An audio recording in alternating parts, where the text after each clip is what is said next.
அதனால தான் என் லைஃப்பில் நான் ஒரு வயசுக்கு அப்புறம் என்ன பண்ணிட்டேன்னா, நான் பிளான் போட்டால் உருப்படாமல் போயிடுது. ஆத்மன்னா யார்? அட்மன் வந்து எனக்கு மீனிங் தெரியாது. வந்து என்ன நினச்சிட்டாங்கன்னா, லைக் பிகாஸ் ஆஃப் சிலம்பரசன் அட்மன். ஆக்சுவலி அப்போ எனக்கு தெரியாது. But after the I try to find what is the actual name. அந்த மீனிங் என்னன்னு போய் பார்க்குறப்ப அட்மன்னா சோல்னு சொல்கிறாங்க சான்ஸ்கிரிட்டில். சில விஷயம் நம்ம யோசிச்சு எப்படின்னா, நம்ம ஒரு பிளான் போடுவோம்ல. ஆமாம். அது போனால் அது போடுவோம், ஆனால் திடீர்னு போனால் அது சரியாக நடக்காது. ஆக்சுவலி அது ஏன் நடக்காதுன்னா, நம்ம பிளான் போட்டிருக்கோம், ஒரு எக்ஸ்பெக்டேஷன் வச்சுருப்போம், அது நடந்திருக்கும். ஆனால் எக்ஸ்பெக்டேஷனோட இதில் நடக்காதனால நம்ம அது வருத்தப்படுவோம். அதனால தான் என் லைஃப்பில் நான் ஒரு வயசுக்கு அப்புறம் என்ன பண்ணிட்டேன்னா, நான் பிளான் போட்டால் உருப்படாமல் போயிடுது.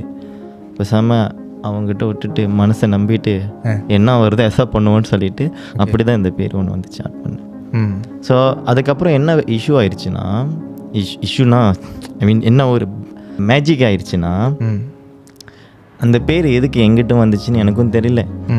அது எனக்கு ஆன்சர் ஒரு 3 இயர்ஸ் கழிச்சு வந்துச்சு. எனக்கு ஒரு 3 இயர்ஸில் இந்த ஃபோட்டோகிராஃபி ஃபீல்டில் இருந்து கிடச்சிச்சு. என்னென்னா, ஃபோட்டோ நான் என்ன அறியாமல் தான் எடுக்கிறேன். நான் இப்போ ஒரு யோசித்து எனக்கு இதுதான் வேணும், எனக்கு இப்படி தான் வேணும், இதுக்காக தான் அப்படின்னு எடுக்கிறது இல்லை. சம்டைம்ஸ் நான் முடிஞ்சளவுக்கு என்ன பண்ணோன்னா, இந்த கேமரான்னு ஒரு டூல்ஸை வச்சுட்டு நான் ட்ராவல் பண்ண ஆரம்பிச்சிட்டேன்.